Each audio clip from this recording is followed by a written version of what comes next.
Boa noite a todos. Esta é mais uma live do Instagram, @Caio Mirabelli. É a segunda live do livro Brizola e Eu, que conta a história de Gessi Sarmento, o amigo fiel e leal de Leonel Brizola. E é mais uma live de entrevista com o autor Paulo Peregrino. O tema do programa de hoje é sensacional, porque é uma parte do livro Brizola e Eu que fala sobre as aventuras e perigos que Leonel Brizola e Gessi Sarmento sofreram, mais uma leitura social antropológica da violência e segurança pública daquela época e de hoje também.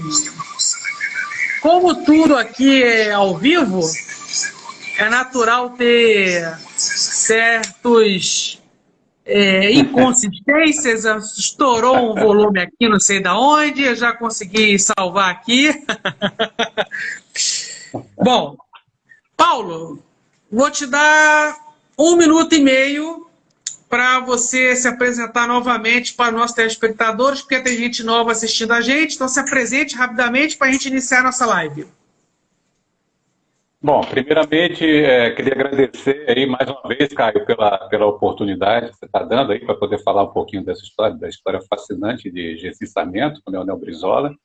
Agradecer a presença das pessoas, naturalmente, que estão entrando aí aos poucos, né? E dizer a você que da live anterior, só fazendo um pequeno apanhado, né? Que a gente falou de um aspecto importante, foi que os políticos, que o Gessi Sarmento, ele apoiou o Brizola na hora que o Brizola lançou esses políticos aqui no estado do Rio de Janeiro, que depois tiveram projeção nacional também, e que dependeram muito do aconselhamento do Gessi junto ao Brizola. Então o Brizola ele tomava muitas decisões ao longo da carreira dele, enfim, decisões estratégicas até, ou então decisões de apoiar determinada pessoa que estava entrando no partido e tudo, e lançar essa pessoa depois como político importante, né? Através do aconselhamento do Gessi, né? O Brizola tinha um instinto natural dele, né, de político, mas o Gessi tem um instinto natural de político, mesmo ele não tendo sido político, né? Então a história de Gessi Sarmento e Leonel Brizola é uma história que parece ser absolutamente inusitada do ponto de vista de duas pessoas que nunca habitaram no início o mesmo universo, mas porém tem uma ligação muito forte. Isso aí que eu queria também pontuar, que o Gessi atuava naquela época que ele começou a carreira profissional dele, final da década de 40 e 50, como corretor de fundos públicos. Essa era uma profissão na época tão, vamos dizer assim, tão importante e tão garantidora do futuro de alguém, como foi do Banco do Brasil durante muito tempo. Meu pai foi funcionário do banco, e queria que todos os 10 filhos fossem funcionários do banco. E não conseguiu que nenhum fosse. Mas, enfim, então o corretor de fundos públicos atuava muito naquela economia como sendo um intermediário da economia que é baseada na importação de produtos, um intermediário, um gestor dessa importação. Então, na época, tudo se importava, né? Desde o carro até a geladeira, né? Era tudo importado, não tinha como fabricar no Brasil, então. Então, o Gessi, com aquela capacidade natural dele de relacionamento, de articulações e tudo, para você ter ideia, ele teve naquela época a família Vargas inteira, com Vargas já presidente, como cliente dele na agência que ele tinha de corretagem de fundos públicos aqui no Rio de Janeiro, no centro do Rio. Quer dizer, isso tudo foi conquistado a partir das articulações que ele tinha. Ele era muito amigo do Maneco Vargas. Foi o Maneco, inclusive, que apresentou ele ao Brizola.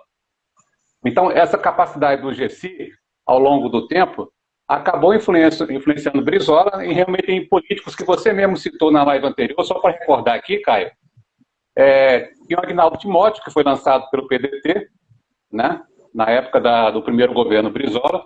Foi o político mais votado no deputado federal aqui no Rio de Janeiro, com 500 mil votos. Teve o próprio Carlos Lupe, né, que é presidente do PDT, que o Gessi conta. E nesse caso eu estou dizendo a você que são palavras do Gessi, tá? São coisas que o Gessi contou para mim.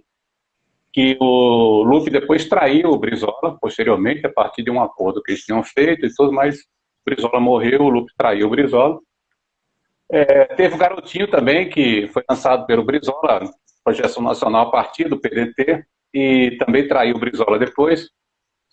Teve o Marcelo Alencar, né, que foi prefeito do Rio, foi senador, também, que, enfim, teve um atrito com o Brizola em função de uma irregularidade qualquer que tinha com o filho do Marcelo Alencar, enquanto o Marcelo Alencar era prefeito do Rio, e o filho estava envolvido com a denúncia lá, que foi feita contra ele pela Procuradoria aqui do Rio de Janeiro, em relação a algumas coisas irregulares junto ao Banerj, aqui do Rio.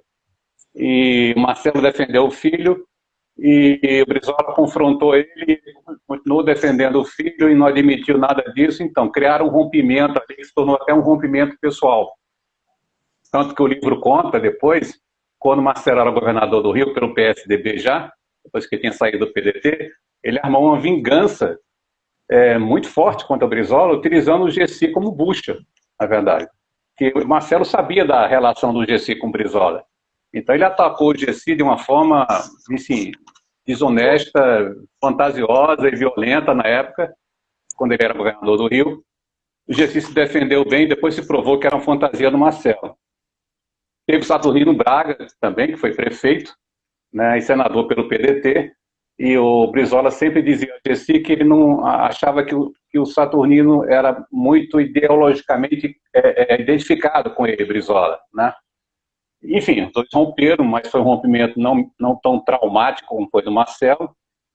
E aí, quer dizer, então, dentro desse contexto todo, a gente tem um item que você falou aí, que é o item da segurança, que eu queria que você agora fizesse a sua pergunta dentro desse tema. Qual a importância dessa questão da segurança? Você fica à vontade aí, Caio, de você fazer uma pergunta mais específica, se você quiser. O livro O Brizola e Eu conta várias aventuras, experiências positivas e negativas do Gessi com o Leonel Brizola, antes, durante e depois da ditadura militar. Mas eu queria que o autor do livro, Paulo Peregrino, contasse um caso em que a segurança particular, física, íntima, pessoal de Gessi Sarmento e Leonel Brizola foi abalada a ponto de arriscar suas próprias vidas. Se o autor do livro puder contar para os nossos telespectadores, eu te agradeceria. Bom, gostaria que o pessoal adquirisse o livro para ler, mas tudo bem, eu vou contar. Diante dessa provocação, tem uma frase que eu uso no livro, que é de um filósofo chamado George Santayana, que é aqueles que não conseguem lembrar do passado estão condenados a repeti-lo, né? Então, dentro desse tema segurança, a gente vai até, em algumas coisas, Caio, você e as pessoas que estão assistindo aqui vão perceber que existem algumas semelhanças, né, com o que a gente está vivendo hoje aqui. O caso mais emblemático de risco de vida do Brizola e do Gessi juntos, no caso, foi em fevereiro de 64, quando o Brizola era deputado federal, né, tinha sido eleito aqui pela Guanabara, no antigo estado da Guanabara, através de uma campanha vitoriosa histórica, dentro da votação que ele teve, coordenada pelo Gessi Sarmento, né? E o Brizola, ele montou dentro do Congresso, né, ele, naquele espírito dele combativo, etc e tal, de coerência e tudo, uma frente nacional, uma frente parlamentar nacionalista, perdão. E essa frente era formada por vários deputados que tinham esse mesmo interesse, né, de defender o Brasil, né, a soberania do país, enfim, aquela coisa toda. E aí eles foram convidados para fazer uma palestra na Universidade Federal de Minas Gerais, em Belo Horizonte, capital. E aí foram lá e até receberam a garantia do próprio governador Magalhães Pinto, na época, né, através do seu secretário de Cultura, José Aparecido de Oliveira, né, que tinha vamos dizer assim, um trâmite, era um secretário que tinha um trâmite muito legal, muito tranquilo em relação a todas as ideologias do país naquela época, direita, esquerda, enfim. E apesar do Magalhães ser um cara extremamente conservador, né, um cara de direita, e receberam a garantia, né, de que estava tudo certo, que havia segurança, aquela coisa toda. E o Brizola, com a sua comitiva, se dirigiu, né, lá para a universidade. Ele passou, junto com a comitiva, com o Gessi, naturalmente, do lado, na casa do Zé Aparecido, ou na mãe do Zé Aparecido, não me lembro. E aí conversaram com ele, aquela coisa toda, e saíram para lá. Só que o Gessi, antes do Brizola sair para lá, o Gessi combinou com o Brizola e falou assim: chefe, é melhor eu ir antes, para ver como é que está a situação, né? Porque o clima estava muito pesado, Caio, naquela época. Era fevereiro de 64. O golpe foi 31 de março. Né? Então, ali, meu amigo, você tinha que olhar para todos os cantos para trás também. Aí o Gessi foi na frente, foi ele e o grupo de segurança que ele tinha criado. Só fazendo parênteses aí. Na década de 50, 60, o Lacerda, né, que era muito importante na época, um direitista, né, e tudo, aqui no Rio de Janeiro, ele foi governador também do Rio. O Lacerda tinha um grupo, né, foi deputado também, tinha um grupo de seguranças dele, Lacerda, que seguiam ele tudo que era canto, para proteger ele, e até não só proteger, né, como também faziam, segundo o Gessi conta, eles faziam algumas coisas lá que, a violência contra adversários e tudo. Então o Brizola resolveu, a conselho do Gessi, montar o seu próprio grupo de segurança, naquela época. E o Gessi, como fazia tudo para o Brizola, como eu tinha falado, né, era o braço esquerdo, direito, era tudo do Brizola, ele montou um grupo de segurança, chamou para esse grupo o Pedro Valente, que era um lutador de jiu-jitsu, né, que depois virou secretário de saúde, aqui do Rio de Janeiro, que teve a carreira alavancada pelo Brizola também. Chamou o Robson Grace, né, um grande amigo do Brizola, do Gessi, que era, bom, pelo sobrenome, era um dos membros da família Grace, né, que é uma família que implantou o jiu-jitsu aqui no Brasil, e tinha fama no mundo inteiro, e tudo pelo sobrenome, aquela coisa. E chamaram o Montanha. Montanha, pra você ter ideia, era o apelido do cara. O cara chamava Moacir, e o apelido dele era Montanha, e fazia parte desse grupo. Então, era um grupo de segurança coordenado pelo Gessi, que tinha o Robson Grace, o Montanha, que era o Moacir, e o Pedro Valente. E esse grupo de segurança estava sempre junto com o Brizola, até nesse momento lá em Belo Horizonte. Naquele dia, então, foi o Gessi como se fosse uma vanguarda da comitiva, ele foi na frente para poder fiscalizar, ver como é que estava a situação lá. Lembre-se que na época não tinha celular nem nada, né? Então o cara ia lá e depois tinha que voltar para comunicar, tinha aquela coisa toda. Aí o Gessi, quando chegou lá, ele conta que ele viu, achou muito estranho, que ele viu a entrada da universidade toda cercada de PM, da PM Mineira. Ele achou aquilo muito estranho, só tudo cercado. Até a porta de entrada, onde iria entrar a comitiva do Brizola, estava lá, com os PMs todos armados, não sei o quê, aquela coisa toda. O Gessi sempre foi um cara muito precavido, né? Ele voltou para o Brizola e falou assim: chefe, olha, eu tenho impressão que isso está me cheirando a emboscada.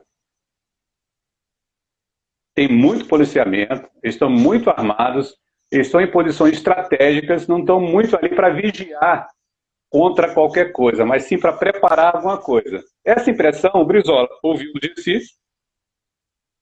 mas falou assim: não, tudo bem, Gessi, aquele jeito do Brizola falar, né? Tudo bem, Gessi, vamos lá, não vai ter problema não, aquela coisa toda. Aí quando chegaram lá, aí o Brizola viu a situação, junto com o Gessi, a comitiva, aí o Gessi falou assim para ele, mais ou menos assim: chefe, eu acho melhor o seguinte, eu vou na frente, eu e o Robson e o Montanha, eu acho que o Pedro Valente ficou lá com o Brizola, se não me engano, eu vou na frente, eles já tinham descido, estavam lá na entrada da universidade, mas não tinham ainda ido ao encontro da porta da universidade, que iriam encontrar com os policiais. Aí o Gessi saiu de onde estava o Brizola, junto com o Moacir, com o Montanha, né, com o Robson.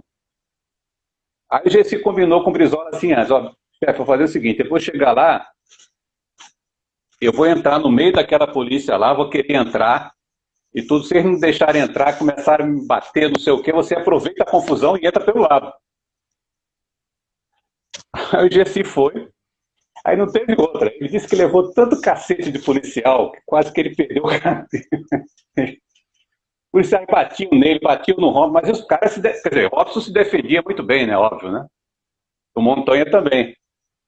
Os policiais começaram a bater neles porque eles queriam entrar, né? O sargento não queria deixar lá, o Gessi avançou, mas ele avançou de propósito. Isso é um detalhe que você vê o grau de sacrifício que o Gessi tinha em relação ao Brizola. Ele foi boi de piranha naquela ocasião. Ele se propôs a ser boi de piranha. E cumpriu com esse papel dele. Enquanto estava aquela confusão lá, a gente se levando porrada, Montanha se defendendo, dando porrada em todo mundo, não sei o quê, Robson Grace também, e tudo. Aí o Brizola entrou pelo lado com a comitiva. Só que nesse meio dessa porrada toda, o Gessi viu uma cena que depois ele conta no livro, que ele diz o seguinte, que depois que ele viu aquilo, ele não teve jeito. Quando ele voltou para o Rio de Janeiro, ele já foi pensando nisso. Ele falou que ia trancar a casa dele, que ele morava numa casa super luxuosa, lá no Jardim Pernambuco, que é um bairro da elite do Leblon aqui no Rio de Janeiro, né? Todo mundo sabe. Ele falou assim, vou fechar aquela casa e ir para um apartamento, porque o negócio vai ferver. O que aconteceu para ele ter essa impressão? Porque a dona Neuza, que estava junto com o Brizola, a dona Neuza Brizola, que quem não lembra, né, era irmã do João Goulart, presidente da República na época, ela levou um tapa de um milico. Ela levou um tapa de um milico. De um coronel lá, enfim. Imagina. Aí o Gessi conta, quer dizer, quando eu vi aquilo, eu não pensei duas vezes. Imagina, a irmã do presidente da República levar um tapa de um milico, é porque a situação está preta mesmo. Aí, enfim, aí eles entraram, né, pela lateral, conseguiram entrar, e a polícia do lado de fora, lá enfim, tentando contornar a situação, porque tem o seguinte, tem um detalhe importante, um almirante Aragão, que era conhecido como Almirante Vermelho na época, era o comandante da Marinha, o Almirante Aragão era brizolista, janguista, fanático, né? Então, o Almirante Aragão propôs ao Brizola que o Brizola também levasse com ele, como proteção dele, com um grupo armado de fuzileiros, né, naturalmente, que iriam lá só para ficar fazendo proteção, mas não agredir, não fazer nada. E quando o Brizola chegou lá, depois que o Gessi avisou para ele que poderia ser uma emboscada ou não, esse grupo já estava lá e a polícia mineira estava achando, estava com a impressão de que aquele grupo era apenas um pedaço de um grupo maior.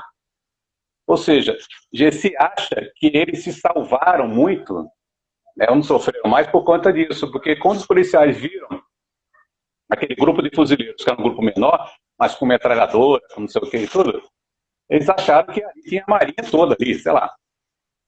Então, quando o Brizola entrou, ele queria entrar no palco para poder fazer o discurso a si mesmo, mas não conseguiu, e ninguém recomendou, é claro. Então tem uma foto histórica, que essa foto eu tentei achar, eu até achei ela uma vez, nessas pesquisas que eu fiz, eu não sei se ela, não me lembro se ela está no livro. É uma foto muito difícil de ter encontrado até, que é a que aparece na escadaria, fora do auditório, mas dentro do teatro da universidade.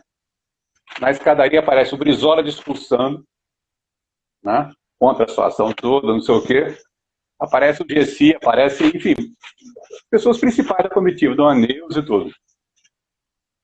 Então, essa situação foi uma situação de super impacto. Aí isso foi a parte da entrada, né? Porque essa história ela é muito interessante, parece um filme policial, porque ela tem um fim, né? Tem um final. O final é a saída. A saída não foi uma saída, foi uma fuga, na verdade. A fuga, imagina uma comitiva do Brizola, né, vários deputados, as pessoas mais importantes ali que estavam perto dele, para fugir daquela situação depois, né? A polícia indo ao encontro deles, querendo ir ao encontro deles, e eles saindo, meio batidos e tudo, entraram num carro que estava parado lá, segundo o Gessi relata, disse que tinha um casal no carro, e eles mandaram sair o casal na hora, Montanha com aquele 2 metros de altura, o casal saiu rapidinho do carro, aí entraram no carro desse casal, que era um carro grande, Gessi conta que eram umas 18 pessoas dentro do carro, né? Todo mundo querendo sair dali rapidinho, que a polícia vinha atrás. Aí quando o Gessi entrou no carro, o Gessi era motorista oficial do Brizola, entrou logo na direção, não sei o quê. Aí o Robson, o Brizola atrás, então a Neuza atrás, o Brizola e tudo, aí o Robson falou assim, Gessi, mete o pau, filho da puta. Falou assim, né? Mete o pau, filho da puta, vambora. Aí o Brizola, com aquela educação dele, falou assim, doutor Robson, eu não precisa falar palavrão aqui. O Brizola repreendeu o Robson por estar falando palavrão numa situação daquela, mas os caras saíram batidos. Foram para o aeroporto, tinha lá o avião da comitiva lá, enfim. E aí, no final, o Robson conta que ele não queria nem embarcar no avião, por conta da situação toda, porque ele comentou, ele deu uma desculpa qualquer para o Brizola, dizendo que tem que ficar em Belo Horizonte, voltar de ônibus depois, sei lá. Mas o Brizola não aceitou, e o Robson confessa no livro que ele estava preocupado. Ele falava assim, ele pensava assim, imagina, toda a equipe do Brizola, essa frente parlamentar nacionalista, todo mundo, a esquerda, a principal parte da esquerda, dentro de um mesmo avião, o que pode acontecer? Um atentado, naturalmente. E aí eles entraram, acabou o Brizola convencendo o Robson, entraram no avião, todos, não sei o quê.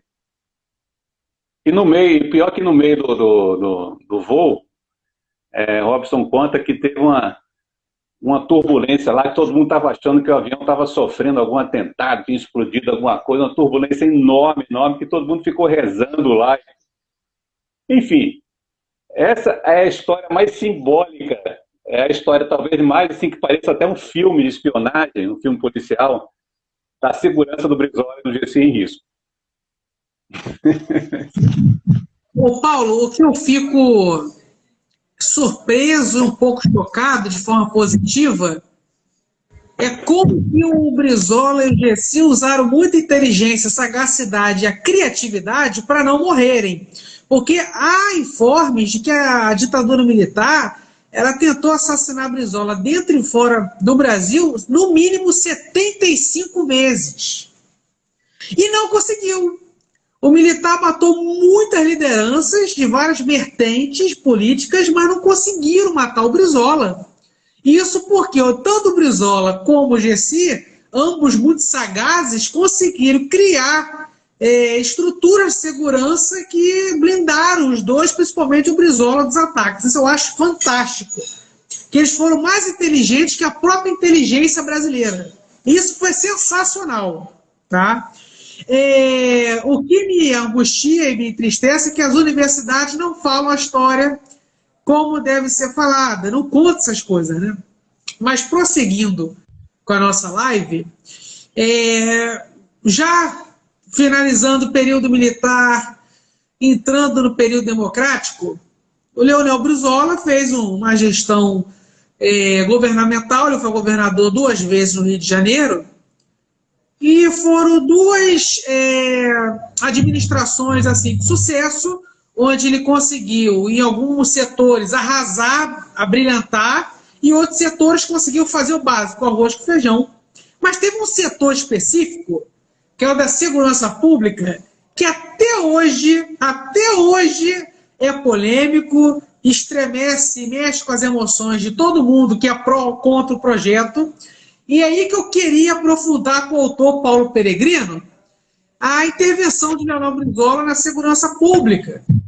Eu vou fazer aqui um enredo rápido e o autor do livro, Paulo Peregrino, desenvolve e finaliza. Paulo, pelas minhas pesquisas, estudos, entrevistas, analisando documentos, relatos históricos, o Leonel Brizola foi o único governador do estado do Rio de Janeiro que investiu em uma forma de combate ao crime, que é uma forma bastante corajosa, mas que requer um certo tempo para surtir os efeitos, que é uma intervenção na segurança pública respeitando a dignidade da pessoa humana. Porque naquela época, antes do Brizola, as forças policiais, claro, não todos, mas uma parcela das forças policiais entravam nas comunidades carentes, nas favelas, sem mandado judicial de busca e apreensão nem de prisão, e arrombava a porta dos moradores dessas comunidades. Alguns violavam a integridade física, a vida, a integridade psíquica, o patrimônio daqueles trabalhadores, daqueles moradores. E o Brizola começou a iniciar uma forma de tratamento terapêutico, implantar nas forças policiais, tanto da Polícia Militar quanto da Polícia Civil, que tem que se investigar, reprimir e prevenir crimes, respeitando a dignidade da pessoa humana, respeitando os moradores das comunidades, respeitando o domicílio desses moradores. Então, ele começou a iniciar vários projetos onde ele foi o pioneiro em desenvolver uma corregedoria de polícia forte, eficiente, que pudesse fiscalizar de forma eficaz a atuação preventiva e tratativa das polícias, tanto civil quanto militar, onde o policial que agredisse algum morador de rua, algum morador de comunidade, matasse algum morador de comunidade, roubasse algum morador de comunidade, ele era severamente punido. Inclusive, era expulso das forças policiais. E também ele implantou uma forma muito mais polêmica na segurança pública também, que foi proibir subidas da polícia nas favelas e comunidades carentes sem motivo. Só podia subir nesses territórios se o policial tivesse respaldo jurídico, mandado expedido pelo juiz de busca, apreensão ou de prisão. Aí tudo bem. Mas fora isso, não. Por que Brizola fez isso? Para evitar, para diminuir os abusos de autoridade, os abusos de poder que algumas forças policiais praticavam contra esses moradores. Então eu queria que o autor Paulo Peregrino falasse alguma coisa, algum relato, algum entendimento do biografado Gessi Sarmento sobre essa intervenção de Brizola na segurança pública. Ô, Caio, esse assunto é um assunto polêmico. E, infelizmente, ele é um assunto que ainda está atual, né? Porque você, com o teu conhecimento, você que é advogado e tudo, você tem um conhecimento muito maior que o meu, claro, você vê que a situação não mudou, né? Quer dizer, você tem uma polícia que, se você entender um pouco o aspecto cultural, social e político do país, que estava vindo de uma ditadura, né? Esse país viveu nos últimos década de 50 para cá, ou década de 40, só na década de 30, década de 20 e 30, quantas revoluções teve nesse país, né? Depois teve o governo Vargas, foi ditadura um pedaço, depois teve o Vargas, suicidou. Quer dizer, foi um país que passou por muitos problemas e teve vamos dizer assim, uma presença muito grande de autoritarismo, né? Somente a partir da década de 60, aqueles movimentos autoritários que queriam tirar aqueles ditos de esquerda, né, do poder, né? Teve o golpe, a ditadura. Então, todo esse processo, na verdade, isso deixa marcas, né? Quando você quer mudar uma coisa pela raiz, como o Brizola tentou, né, é a história do CIEP, né? Você quer mudar a educação, então você pega um modelo, né, um modelo desse, que foi o modelo do CIEP, e você coloca. Agora, você tem que esperar que o governo seguinte não condene aquilo, né? Porque não é um projeto de governo, é um projeto de Estado, né? A mesma coisa segurança pública. Eu acho que se os governos entendessem que o que o Brizola propôs na ocasião, que mexeu muito com a cultura policial da época e tudo, e com a cultura da classe média também, né, dos meios de comunicação, fizeram uma campanha muito grande contra ele, que o Gessi conta aqui, tá? Eu vou relatar exatamente o que o Gessi falou, tá, Caio? Para ficar mais fiel aqui. A polêmica sobre a segurança nos governos Brizola, Gessi falando isso, foi pelo seguinte: ele proibiu a polícia de continuar metendo o pé na porta, invadindo a casa dos favelados, dos mais pobres. Todo mundo já sabia que a droga entrava, como ainda ocorre hoje, não pelo morro, mas sim pelo asfalto, pela Avenida Atlântica, por Ipanema, Zona Sul. E a polícia metendo o pé na porta dos barracos dos morros, na periferia do pobre. Então, Brizola formou a consciência de que isso era uma grande imoralidade e uma injustiça tremenda. Começaram a falar que ele defendia bandido, as drogas, e só se preocupava com os direitos humanos dos bandidos. E a mídia quase toda só repercutia e inflamava mais essa mentira. Então, o Brizola falava uma coisa que o Gessi falou para mim, foi o seguinte: que o Rio de Janeiro não planta droga, né? Não planta maconha, não planta cocaína, nem tem uma fábrica de armas pesadas. Então você tem que fazer aquilo que todo mundo já fala há muito tempo, né, Caio? Vigiar as fronteiras, né? Aí você faz um paralelo com a situação atual, né? Porque tudo que está acontecendo, aquele massacre do Jacarezinho, e outros massacres diários que têm ocorrido aqui no Rio de Janeiro, de pessoas que têm morrido por bala perdida e tudo, é por conta de uma política que não tem planejamento, que tem uma política só de você fazer operação policial. E que vai enxugar gelo. É uma pena o Brizola não estar vivo hoje. Que vai enxugar gelo. Na verdade, você vai tirar uns fuzis que você vai pegar ali, mas vai ficar com a fronteira aberta ainda. Já se fala isso há 200 anos aqui nesse país. Entendeu? Então, eu acho que se começar a pensar na questão da educação das pessoas, que é isso que o Brizola pensou, além da questão da segurança, de evitar essa injustiça que você acabou, né, você citou aí muito bem, ele também, em paralelo a isso, aquela coisa seguinte, é igual a história da fome que o Betinho falava, quem tem fome tem pressa, né? Então você vai lá dar o prato de comida a quem está com fome. Mas depois você tem que fazer uma política pública qualquer para que impeça aquela pessoa de ter fome e não poder comer. Né? Então o Brizola pensou o seguinte, a vida inteira dele, o melhor remédio para a justiça, né? O melhor remédio para a segurança, para tudo, é a educação. Então, não dá para você pensar em segurança pública sem pensar em educação. Porque aqueles que foram abandonados pela educação nesse país, há 20 anos atrás, podem ter boa parte deles virado traficantes por falta de opção. Em vez de estar no CIEP, o dia inteiro com assistência médica, né, com assistência pedagógica, esporte e tudo, não sei o quê, ficaram ao léu, largados nas ruas. Então, essa história da segurança pública, na minha opinião, do Brizola, tem essa mentira e tem uma coisa que as pessoas esquecem, que é esse lado do compromisso dele com a educação, que era um remédio para a segurança pública também. Então, quando se fala em segurança do Brizola, cara, eu acho que é muito importante que a gente pontue que um projeto de segurança para esse país, ou para qualquer outro país, não pode abrir mão de um projeto de educação também. Porque senão você vai estar só tratando das consequências, na verdade. E cada vez que você resolve um problema aqui de segurança, é um problema de segurança que foi criado talvez pela falta de educação.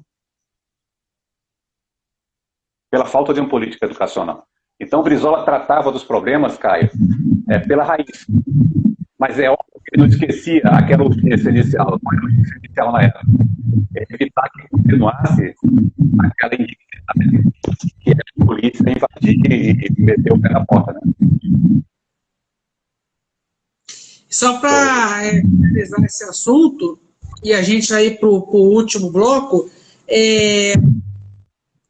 a gente vai falar na live 3 sobre a questão educacional do governo Brizola, que foi sensacional, patrão de nível altíssimo, copiado por potências estrangeiras. E o Paulo Peregrino aqui, realmente, resgatando falas do GC, do Biografado, acertou, porque as fronteiras que são de responsabilidade, tanto das Forças Armadas quanto da Polícia Federal, não prestam um bom serviço público e a cada ano que passa aumenta a quantidade de entrada de drogas e armas nesse país. É uma coisa assustadora. Assustadora, que é uma coisa que o governo federal resolveria ao botar gente qualificada nesses territórios, mas não interessa, nem quer saber, entra presidente, sai presidente, ninguém quer mexer nisso. Paulo, estamos caminhando para o final. Eu não poderia deixar batido essa pontuação que eu falei aqui, junto com você. As últimas notícias nos jornais estão mostrando que algumas manifestações, algumas polícias militares de alguns estados do Brasil andam agredindo os manifestantes a ponto de cegá-los com bala de borracha, agredi-los com bomba de gás lacrimogêneo, spray de pimenta, cacetetes, etc. Já em algumas manifestações políticas, a polícia não faz nada e apoia. E nas manifestações que eles não querem que tenham, eles entram com a força coercitiva. Qual é a leitura sua com base nas suas experiências com Gercy Sarmento, nos seus estudos do trabalhismo, da política nacional e sua vivência como homem jornalista adulto? Estamos voltando, regredindo a 64 ou é apenas casos isolados de abuso de poder? Olha, Caio, a pergunta é super legal, né? Porque tem dois fatos. Um já contei, que é aquela emboscada lá que fizeram, que foi a PM Mineira que fez, apesar, né, do acordo feito, né, pelo governador mineiro Magalhães Pinto com a comitiva do Brizola. Enfim, então aquilo pode ter sido um comando próprio, como foi o caso da polícia lá em Recife, né, que resolveu, né, de uma forma independente do governo pernambucano, atirar contra manifestantes que aparentemente não estavam, pelo menos aqueles que foram atingidos, não estavam fazendo absolutamente nada. Então, esse caso da emboscada contra Brizola, na minha opinião, remete a isso que está acontecendo hoje. Tá?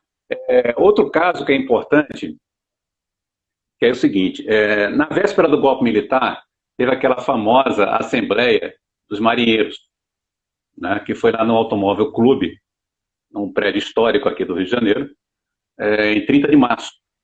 Né, ou seja, o golpe foi dia 31, foi na véspera do golpe. E naquela época, o Jango, ele estava com um movimento muito agressivo de aproximação com as esquerdas. Né? O Jango sempre foi um conciliador, mas ele estava se aproximando. E o Brizola, por outro lado, estava um pouco ficando meio, tipo assim, no meio da história.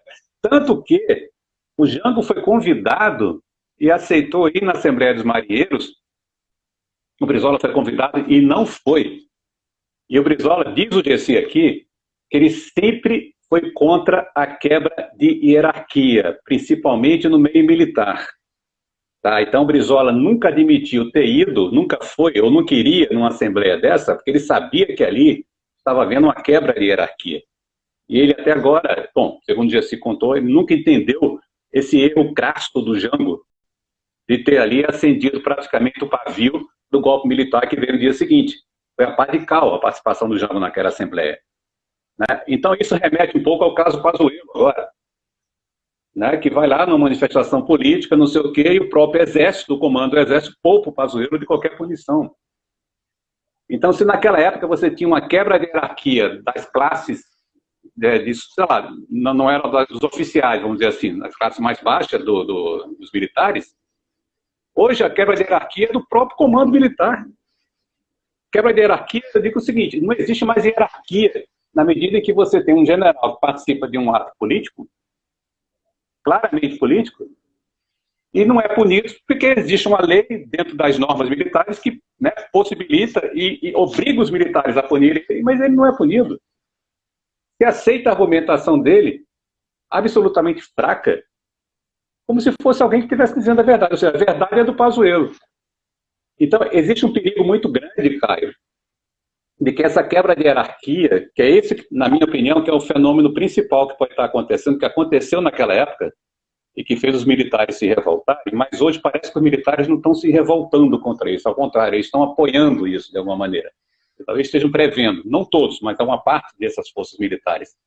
É a quebra de hierarquia nas Forças Armadas e na Polícia Militar. O que aconteceu em Pernambuco, o que aconteceu com aquele soldado lá que prendeu, se eu não me engano, um secretário do PT, porque disse que botou no carro que Bolsonaro era genocida, ele estava com o celular na mão com a Lei de Segurança Nacional para mostrar que o cara estava sendo preso pela causa da Lei de Segurança Nacional.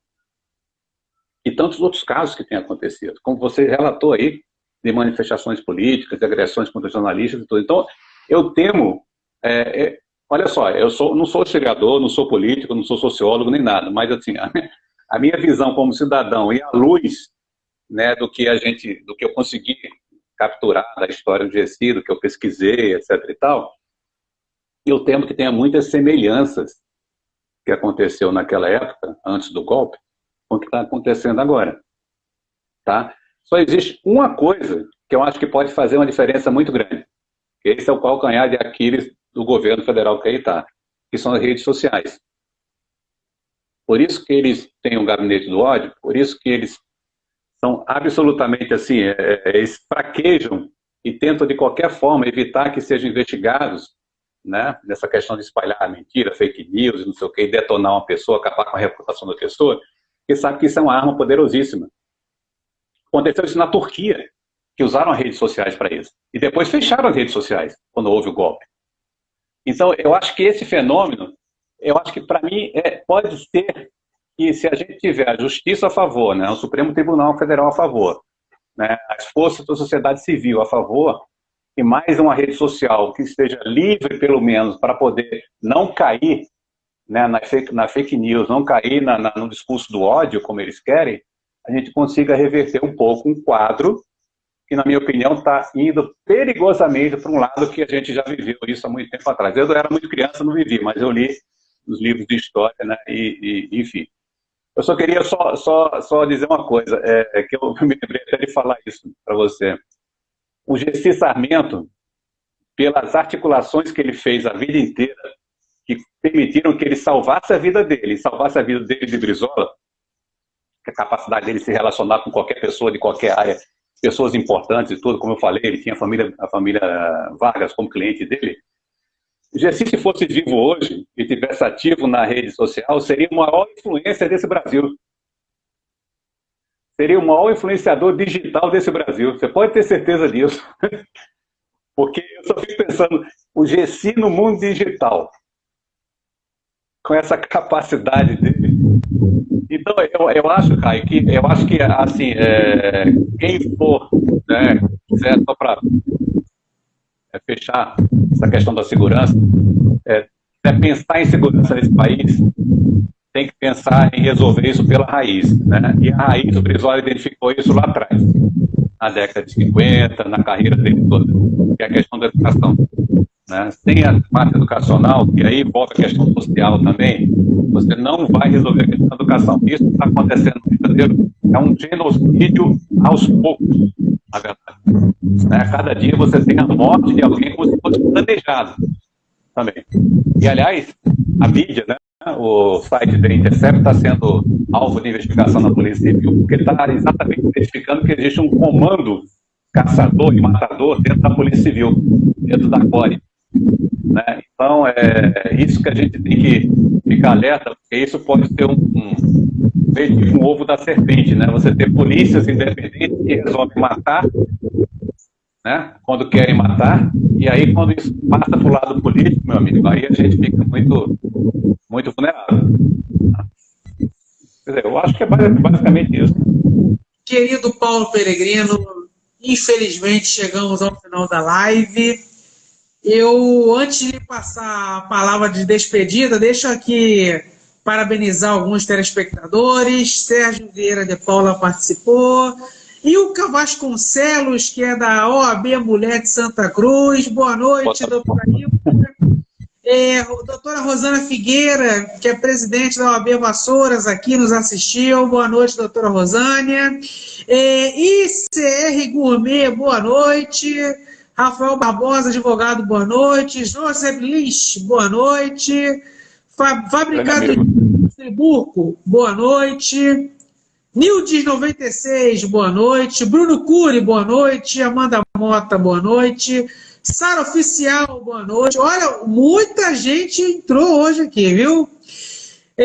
Querido Paulo, um minuto para suas considerações finais. Bom, agradecer a todos que estão aí, que né, aguentaram pacientemente eu falar essas coisas. Mas eu acho que a gente tem que pensar e tem que lembrar, tem que ler, tá? A gente deve ler, a gente deve recordar um pouco do que a gente viveu, esse país viveu, para a gente poder não repetir. Eu acho que a grande mensagem que o Gessi passa nessas memórias dele é o que a gente está vivendo hoje e que a gente não precisa viver de novo, né? Quer dizer, em relação ao que já aconteceu. E convidar todos aí, quem quiser contribuir para a campanha de lançamento do livro, né, é só acessar, vou deixar o link depois, como já falei da outra vez, né? É só acessar o link que eu vou deixar com o Caio, no meu Instagram também do livro Brizola e Eu, para que as pessoas possam contribuir para a campanha e receber o livro gratuitamente, a partir da contribuição, óbvio, mas com autógrafo do autor. Tá? E convidar também, aproveitar, o Caio vai reforçar isso, para convidar para a próxima live, né, Caio? Vamos fazer a parte 3 nos próximos dias, eu vou informar aqui a todos. Paulinho, muito obrigado pela sua participação, adorei. Obrigado a todos que eu mencionei o nome. Muito obrigado pela atenção, carinho, receptividade.